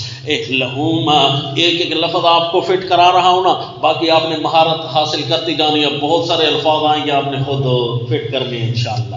لہوما فی السماوات، اس لیے میں نے کہا نا کہ دورے تفسیر القرآن ہے نا، تفسیر القرآن میں بھی ہم پورا داخل نہیں ہو سکیں گے، صرف اس کا دورہ 2 مہینوں میں کرنا ہے، مضامین کا احاطہ ہو جائے کہ یوں کوئی آیت بھی مضمون سے باہر نہیں ہوتی۔ اگر آپ کو کوئی بھی آیت مضمون سے باہر نکلتی نظر آئے تو اس پر آپ نے گرفت کرنی ہے، محنت کرنی ہے، ورنہ آپ سمجھ جائیے کہ مجھے یہاں کی تفسیر معنی بھی آ رہا ہے، مطلب بھی آ رہا ہے، سب کچھ پورا ہو رہا ہے، لیکن اس صورت میں کیوں آئی؟ دیکھو نا جی، اس صورت میں تنزیلا ممن خلق الارض، پہلے جہاں بھی اللہ آسمان و زمین کی پیدائش کا ذکر کرتے ہیں، آسمانوں کا ذکر پہلے ہوتا ہے، خلق السماوات والارض، یہی اکثر ترتیب ہے قرآن پاک کی، پہلے آسمانوں کا ذکر ہوتا ہے اور پھر زمین کا، لیکن یہاں پر چونکہ یہ دلیل نہیں ہے نا، تشجیع ہے، تو اس لیے زمین کا ذکر پہلے ہے۔ خلق الارض، جس زمین پر آپ کھڑے ہوئیں گے، جس زمین پر اللہ کا حکم نافذ کرنا ہوگا وہ میری اپنی ہے، خلق الارض والسماوات العلا، اور آسمان کی صفت یہاں علا بیان کی، اور جگہ اللہ نے نہیں بیان کی، فرمایا بلند و بالا آسمان، بلند و بالا آسمان کا جو خالق ہو وہ اللہ ان جابر اور ظالم اور بڑے بڑے دعوے کرنے والوں پر غالب کیوں نہیں آ سکتا؟ جو کہتا ہے انا ربکم الاعلی، میں ہوں رب الاعلی، اسے کہو السماوات العلا، اس کا بھی خالق اللہ ہے، تو شے ہی کوئی نہیں۔ تنزیلا ممن خلق الارض والسماوات العلا الرحمن على العرش استوى له ما في السماوات وما في الارض وما بينهما وما تحت الثرى، اسی کے قبضہ قدرت میں ہے جو چیز آسمانوں میں ہے اور جو چیز زمین میں ہے، وما بینہما، 4 لفظ ہیں، جو چیز اس کے درمیان میں ہے وہ، وما تحت الثری، اور جو چیز نمناک مٹی کے نیچے ہے، گیلی زمین کے نیچے۔ سرا کس کو کہتے ہیں جی؟ اور جب آپ بور کرتے ہیں تو اندر سے پانی والا حصہ نکلتا ہے نا، انسانوں کی پہنچ چونکہ اتنے تک ہے نا، گیلی مٹی، عمومی انسانوں کی پہنچ یہیں تک ہے جی، تو فرمایا جہاں تک تمہیں نظر آ سکتا ہے اس کے نیچے بھی بہت کچھ ہے، وہاں کا مالک بھی میں ہوں۔ تنزیلا ممن له ما في السماوات وما في الارض وما بينهما وما تحت الثرى، آسمانوں کے اندر جو کچھ ہے وہ بھی سارا وہی، زمین کے اندر جو کچھ ہے وہ بھی سارا اسی کا ہی قبضہ قدرت میں ہے۔ اب جو چیز ان دونوں کے درمیان میں ہے، بہت ساری چیزیں ہیں جی، وما تحت الثرى، اور جو گیلی مٹی کے نیچے ہے تو پٹرول بھی ہے، گیس بھی ہے جی، مختلف قسم کی دھاتیں بھی ہیں، لوہا بھی ہے، سٹیل بھی ہے، ایسی عجیب عجیب دھاتیں نکل رہی ہیں کہ انسان حیران ہوتا جا رہا ہے کہ یہ دھاتیں تھوڑی سی بھی ہونا تو اس میں ہم ڈبل سے ٹرپل فائدے حاصل کرتے ہیں۔ جو ایک مثلاً ایک تار ملتی ہے، اس تار کے اندر عجیب سی ایک تار بناتے ہیں جس کے اندر بجلی نکلے گی، پھر اس تار کے اندر اور ڈیولپمنٹ ہوئی اور ترقی ہوئی تو اس تار کو عجیب ایک کاپر کی بنایا، اس کے اندر بجلی اور زیادہ تیزی سے دوڑتی ہے، پھر اس کے اندر ایک شیشے کی تاریں ہیں جی، کرسٹل، اس کے اندر اور زیادہ لہریں بھاگتی ہیں۔ آپ تو سائنسدان حیران ہیں کہ ایسا مادہ بھی ہم نے دریافت کر لیا ہے کہ اس سے 100 گنا بجلی زیادہ پیدا ہوگی اور خرچہ 100 گنا کم ہوگا، تھوڑی تار میں زیادہ فائدہ ہے جی۔ تو یہ اللہ تعالیٰ کی چیزیں، اب اللہ نے تو بتا دیا وما تحت الثری، نیچے بھی جو کچھ پڑا ہے اس کا بھی میں خالق ہوں۔ اتنی پاور والا خدا ہو، اس کی مشن لے کر کوئی آگے بڑھے تو کوئی زیر کر سکتا ہے؟ کوئی زیر نہیں کر سکتا۔ ہاں اگر کہیں زیر ہونے بھی لگو نا، صحابہ اکرام نے پوچھا تھا نا میدان احد میں ہم کیوں زیر ہو گئے، سوال آیا تھا تو اللہ نے اس کے 14 جواب سورہ آل عمران میں نازل کر دی۔ ہاں وجہ کیا بنی تھی؟ وجہ کچھ اور بن گئی تھی تمہاری اپنی، ورنہ میں اللہ نے تو تمہیں غلبہ دے دیا تھا۔ وجہ کیا بن گئی تھی؟ فلاں وجہ فلاں وجہ فلاں وجہ، 14 جواب اللہ تعالیٰ نے ارشاد فرمائے، انشاءاللہ پڑھنے کے ساتھ تعلق رکھتے ہیں۔ وَإِن تَجْهَرْ، یہ تو ہے اللہ کی قدرت کی طاقت۔ اب آئے جی اللہ کا علم، دیکھو بہادرانہ مشن ہے اس لیے دھیان سے۔ وَإِن تَجْهَرْ بِالْقَوْلِ فَإِنَّهُ يَعْلَمُ السِّرَّ وَأَخْفَى، اگر کسی بات کو پکار کر کہیں تم، یہ شیخ الہند رحمہ اللہ کے جو تراجم ہے نا، بڑے پیارے اور با محاورہ اور مطابقی معانی ڈھونڈنے کی وہ کوشش کرتے ہیں۔ شیخ الہند رحمہ اللہ یہاں منع کرتے ہیں وَإِن تَجْهَرْ بِالْقَوْلِ، اگر تو بات کہے پکار کر، یعنی زور سے کوئی بات کرے میرے پیغمبر، فَإِنَّهُ يَعْلَمُ السِّرَّ وَأَخْفَى، زور سے کی ہوئی بات کیوں اللہ نہیں جانے گا؟ وہ اللہ تو جانتا ہے چھپی باتوں کو، سرا رازوں کو اللہ جانتا ہے۔ راز کس کو کہتے ہیں جی؟ راز وہ ہے جو ابھی آہستہ آواز کا حصہ بھی نہ بنا ہو، راز اس کو کہتے ہیں جو دل کے الماری میں بند ہو۔ جو آہستہ آواز بنے تو پھر وہ راز سے تو تھوڑا باہر آ گیا نا، جہر سے نیچے ہے لیکن راز شیئر ہو گیا، ساتھ والے کو بتا دیا۔ فرمائے زور سے باتیں کرو، اللہ تو اس بات کو بھی جانتے ہیں جو دل کی الماری میں بند ہے، السر، اور آگے فرمائے وَأَخْفَى، اللہ کے علم کی طاقت تو یہ ہے اللہ اس راز سے بھی زیادہ چھپی بات کو جانتے ہیں۔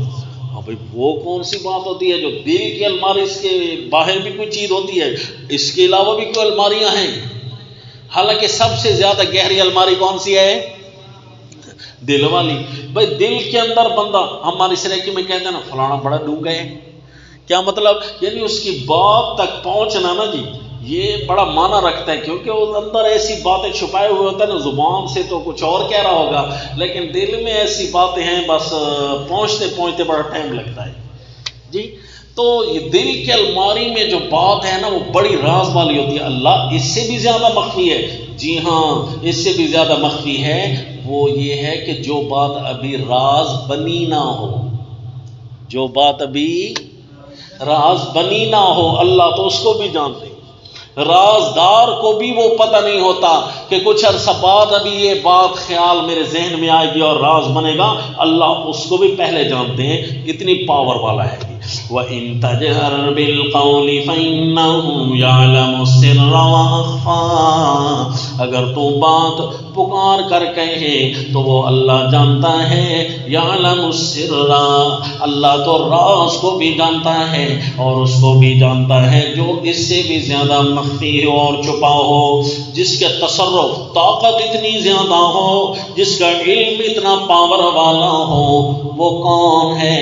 فرمایا اللہ، وہ اللہ ہی ہے، لا الہ الا ہو، نہیں ہے کوئی بھی پکار کے لائق الا ہو مگر وہی، لہ الاسماء الحسنی، چند طاقتیں تو آپ کو گنوا دی، خالق ہونا، مالک ہونا، مستوی عرش ہونا، یہ تو تمہیں گنوا دیا، اور بھی طاقتیں ہیں بہت، ساری کی ساری اسی کی ہیں، لہ الاسماء الحسنی، اسی ہی کے لیے ہیں وہ سارے نام جو اچھے ہیں، جو طاقتوں والے نام نکلیں گے نا جتنے بھی، تمہیں تو تھوڑے سے بتائے، کچھ اور بھی نام ہوں گے، ہے جی، رؤوف ہونا، رحیم ہونا، جی لجپال ہونا، قادر مطلق ہونا، گنج بخش ہونا، غریب نواز ہونا، کھوٹی قسمتوں کو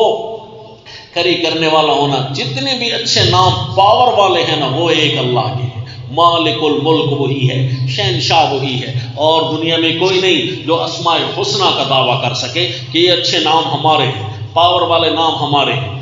لہ الاسماء الحسنی، لوگ اچھے اچھے نام بنائیں گے لیکن وہ لوگوں کے ہیں، وہ اچھے نام جتنے بھی ہوں گے، شیخ الاسلام ہونا ہے جی، جس کا آج کل تھوک کے حساب سے مل رہے ہیں نا. حافظ قرآن ہونا، مفسر قرآن ہونا، شیخ القرآن ہونا، بڑے اچھے اچھے نام ہیں. حتیٰ کہ نبی بن جانا یہ بھی ایک نام ہے، انبیاء کے لیے ہے، لیکن یہ نام ہے صرف اور صرف انسانیت کے لیے. اس کے بعد پاور چلتی ہے اللہ کی. مالک الملک ہونا، شہنشاہ ہونا، یہ جب اچھے نام آتے ہیں نا، وہ اچھے نام جن سے کوئی ہستی الہ بن جائے وہ اللہ کے لیے. لہ الاسماء الحسنی، اچھے نام اسی اللہ کے لیے ہیں. وَهَلْ أَتَاكَ حَدِيثُ مُوسَىٰ، یہ اللہ نے اپنی علم کی پاور اور قدرت کی پاور دکھا کر پھر اللہ نے پوچھ لیا، حل أَتَاكَ، تمہیں میرے اچھے نام نظر آئیں گے، میری پاورز نظر آئیں گی، میرے پیغمبر کہاں تمہارے پاس حضرت موسیٰ کی خبر تو آئی ہے نا، کیا نہیں آئی؟ یعنی آئی ہے نا. حل اتاک حدیث موسیٰ، پہنچی ہے آپ کو میرے موسیٰ کی بات. ان کی ساری بات پڑھو، دیکھو، پتہ چل جائے گا کہ کہاں فرعون بچوں کا مارنے والا اور کہاں رب جس کو چاہے فرعون بھی اس کو اپنی گود میں لے کر پالنے والا. یہ ہے پاور، اس کو کہتے ہیں طاقت جی. اور جس پانیوں پر فرعون کے دعوے تھے، ہذہ الانہار تجری من تحتی، جن پانیوں پر اسے غرور اور ناز ہوا کرتا تھا، یہ نہری نظام میرے ملک کا بہت مضبوط ہے، یہ میرے اشاروں سے چلتا ہے، اسی پانیوں میں اس کو ہوتے دینا. جی یہ ہے اللہ کی پاور. حل اتاک حدیث، دیکھا جی آیات کیسی ہیں جی، بڑی پاور ہے ان کے اندر. ہم جس ساتھی کو دور تفسیر القرآن کی دعوت دینا، وہ لوگ جو بھولے ہوئے ہیں، قرآن کی طرز سے واقف نہیں ہوتے یا قرآن کی طرف نہیں آتے، ہم ان کو یہی قرآن کی عمدہ باتیں دکھاتے ہیں تاکہ ان کو شوق دلائیں. ہم ان سے پوچھتے ہیں دیکھو جی خلق السماوات والارض تو کئی جگہ آیا، سورہ طٰہٰ میں کیوں آیا خلق الارض والسماوات العلی؟ آخر یہاں اللہ تعالیٰ نے الرحمن تو فرمایا، رحیم تو نہیں فرمایا. اسی طرح اللہ تعالیٰ نے یہاں بتا دیا حل عطا کا، یہ حل عطا کا کیوں فرمایا یہاں؟ تو کوئی تو آخر مطلب تھا نا. تو یہ مضمون، یہ بہادری دلائی جا رہی.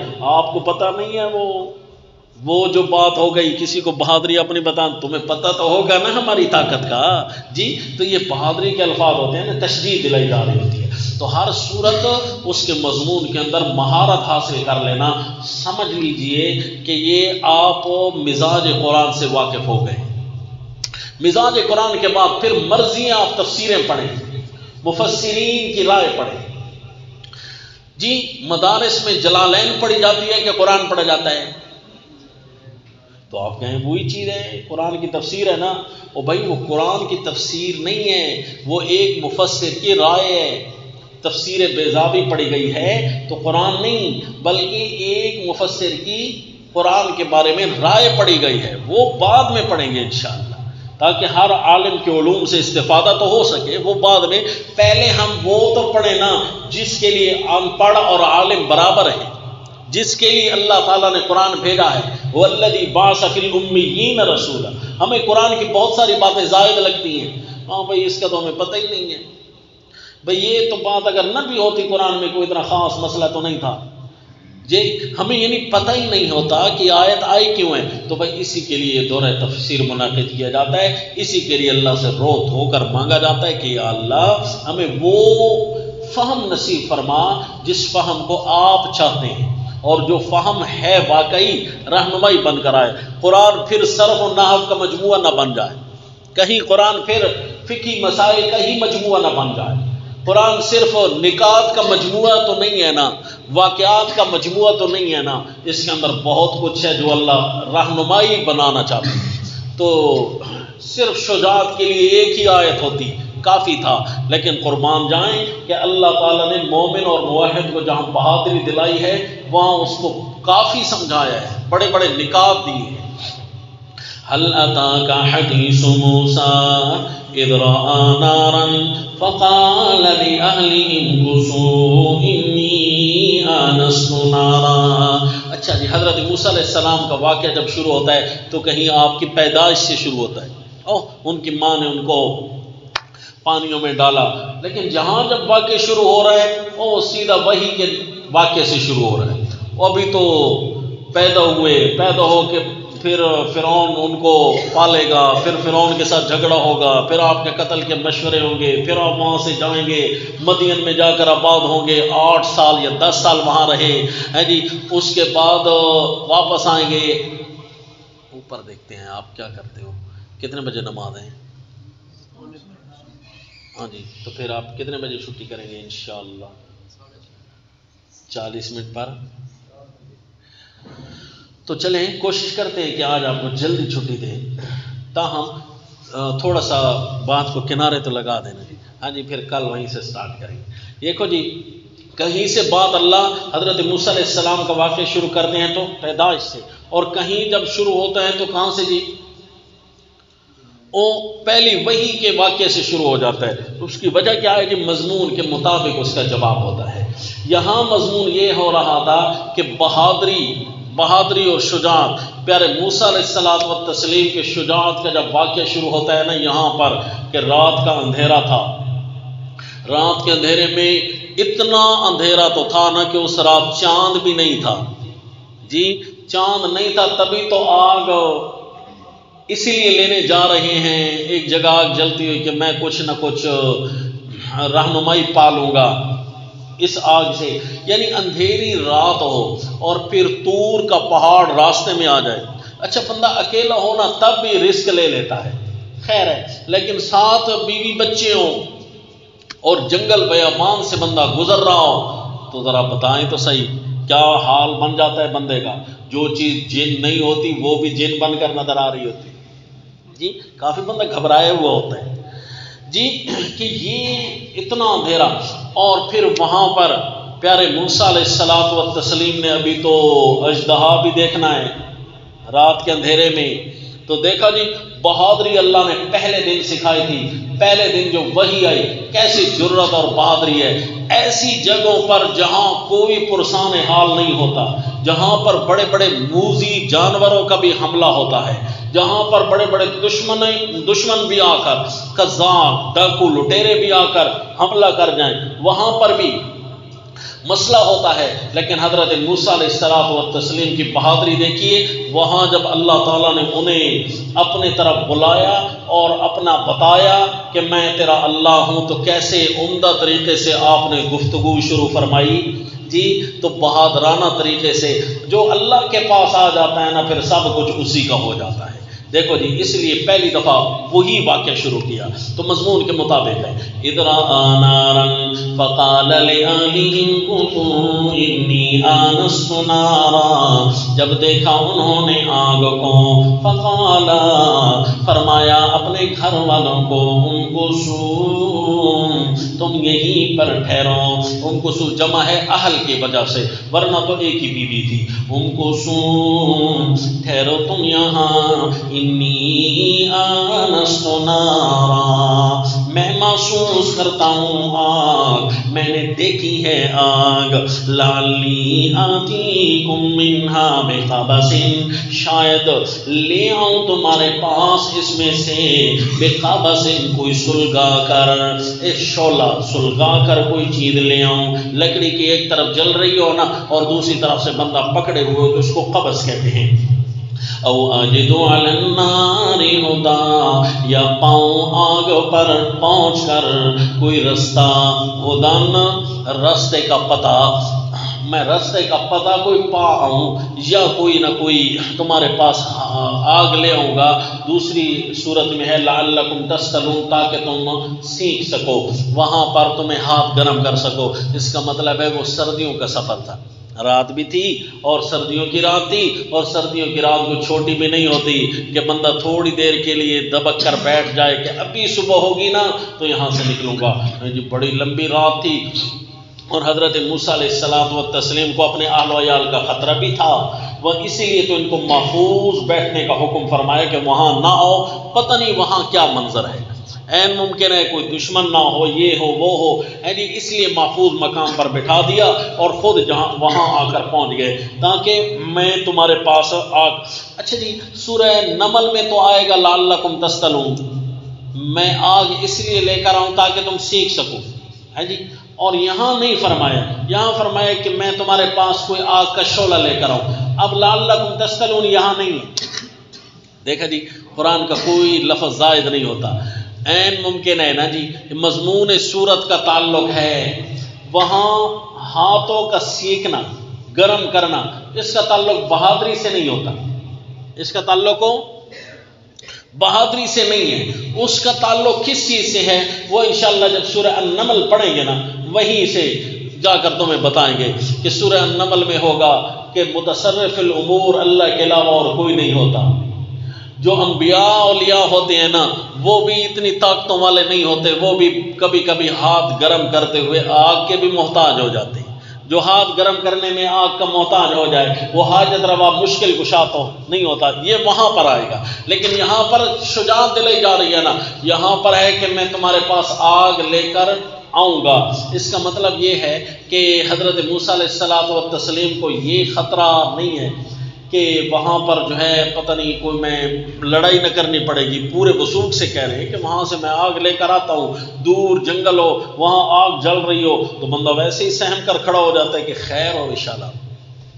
یہاں دیکھیں تو پک نہیں رہی، لگتا ہے کہ کوئی معاملہ بڑا خطرناک ہے، لیکن حضرت نے ایسی کوئی پرواہ نہیں کی، بڑی بہادری سے فرمایا وہ آگ جل رہی ہے میں وہاں سے آگ لے کر آتا ہوں جی۔ او جی فلما اتاها نودی یا موسیٰ، جب اس آگ کے پاس آئے ندا دی گئی آپ کو یا موسیٰ، اے موسیٰ انی انا ربک فاخلع نعلیک انک بالوادی المقدس طوی۔ ندا کیا دی گئی؟ یا موسیٰ، اے موسیٰ۔ ندا کے جو الفاظ ہیں نا وہ یہاں پورے نہیں ہیں، کچھ الفاظ موجود ہیں سورہ النمل میں کہ انبوری کا من فی النار ومن حولہا، اس قسم کے الفاظ بھی تھے ندا کے اندر، لیکن یہاں مضمون صورت میں جو چیز ضرورت ہوگی نا وہ یہاں لگے گی۔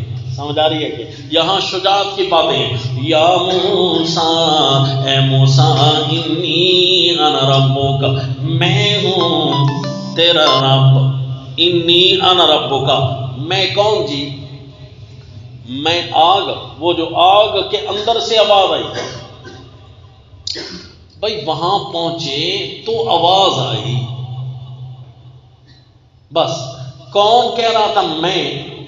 میں کی صفت تو موصوف تو متعین ہونا چاہیے، جی یہ تو ضمیر ہے، ضمیر صفت ہے اور تو اس کا موصوف تو متعین ہونا چاہیے۔ میں کون ہوں؟ میں متکلم بلا کیف، میں سے مراد کون ہے جی؟ متکلم بلا کیف، میں جو کلام کر رہا ہوں نا کلام کی کیفیت ہی کوئی نہیں، دائیں ہے بائیں ہے آگے ہے پیچھے ہے، میں متکلم بلا کیف۔ اللہ بات کر سکتا ہے آواز کا محتاج نہیں، اللہ بات کرتا ہے الفاظ کا محتاج نہیں، لیکن اللہ نے الفاظ کو تخلیق کیا، آواز کو تخلیق کیا تاکہ بندہ سمجھنے اور سننے میں تو آواز کا محتاج ہے جی۔ انی انا ربک، میں ہی اللہ ہوں، یعنی میں متکلم بلا کیف، تیرا رب ہوں، تیرا پالنہار ہوں۔ دوسری صورت میں اننی انا اللہ، انی انا اللہ، یہاں ہے انی انا ربک،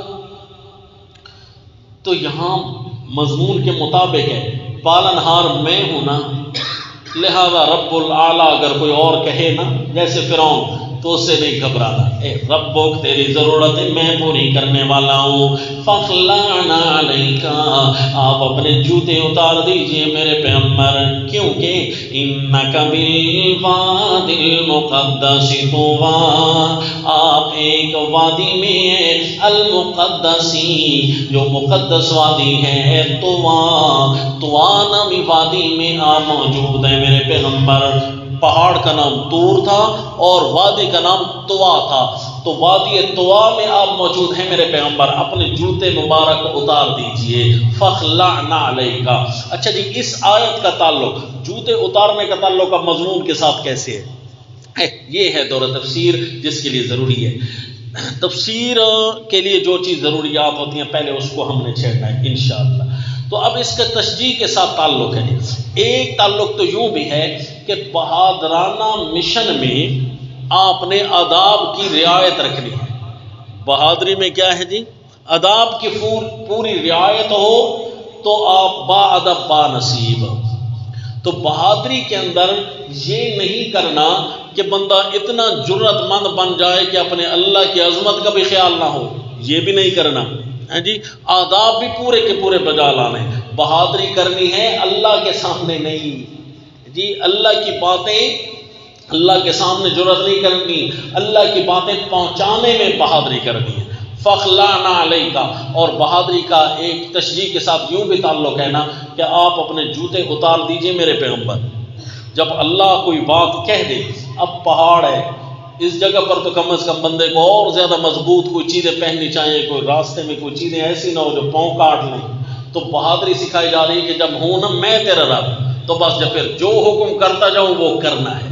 میں کہوں اب پہننے ہیں تو پہن لو، میں کہوں اتارنے ہیں تو اتار لو، اسی اتارنے میں پھر فائدہ ہوگا. فخلعنا علیک انک بالوادی المقدس، آپ ایک مقدس وادی میں ہیں، طوا نامی وادی ہے. وَأَنَا اخْتَرْتُكَ فَاسْتَمِعْ لِمَا يُوحَىٰ، اے میرے پیغمبر میں نے آپ کو چن لیا ہے. فَاسْتَمِعْ یعنی آپ کو نبوت کے لیے چن لیا ہے، وحی کے لیے چن لیا ہے. فَاسْتَمِعْ لِمَا يُوحَىٰ، لہذا جو وحی ہو رہی ہے نا اس کو توجہ دھیان سے سننا. تو یہ بھی آداب سے تعلق ہے. شجاعت کے مسائل بیان ہو رہے ہیں. بہادر وہ ہے جو با ادب ہو، جو توجہ دھیان سے پڑھے، توجہ دھیان سے سنے. اللہ اس کو بہادریوں سے سرفراز کرتے ہیں جو کتاب اللہ کو پوری اطمینان اور توجہ سے وصول کرتا ہے. اللہ اس کو بہادریاں نصیب کرتے ہیں. تو یہ لفظ بھی زائدہ نہیں ہے. اننی ان اللہ سے پھر پڑھیں گے سبق، لیکن یہاں چھوٹا سا نکتہ بھی عرض کرتا رہتا ہوں لوگوں کو، یہ سمجھا دو اور بتا دو کہ دیکھو جی فخلعنا علیک، نبی کے جوتے تھے. کس کے جوتے تھے جی؟ نبی کے جوتے کی توہین کرنا بھی تو کفر ہے. نبی کا جوتا تھا، لیکن جب تعلق اللہ کی باتوں سے ہو گیا، جگہ اللہ کی طرف منسوب ہے، تو جوتا مبارکہ اتارنے کا حکم ہے. نبی اپنے جوتا پہن کر اس مقدس وادی میں بھی آنے کی اجازت نہیں تھی. پیارے اللہ تعالیٰ نے، کیونکہ اس کی نسبت اللہ کی طرف ہو گئی تھی، اسی لیے رسول اگر جوتا صاف ہو اور پاک ہو تو اس کو تو پہن کر بھی نماز پڑھ سکتے ہیں. ایک بندہ نئے جوتے لے کر آئے مسجد میں، کوئی حرج نہیں پہن کر، لیکن اپنے رزق پر پہننا، ٹھیک ہے نا جی، عوام اگر آپ کے پیچھے لگ جائے تو. لیکن ایک یہ ہے کہ ہے تو پاگنا، کوئی ایسا پرابلم تو نہیں ہے اس طرح جس طرح نئے بندہ موزے پہن لیتا ہے تو حرج تو نہیں ہے. لیکن اگر آپ صلی اللہ علیہ وسلم پہن کر نماز پڑھ رہے تھے، آپ کو نماز میں وہی ہو گئی کہ نہیں میرے پیغمبر جوتا پاک نہیں ہے، اس کو اتار دیجئے، کوئی نیچے گندگی وغیرہ لگی ہوگی عین ممکن ہے، تو آپ صلی اللہ علیہ وسلم نے نماز میں ہی اتار دیا.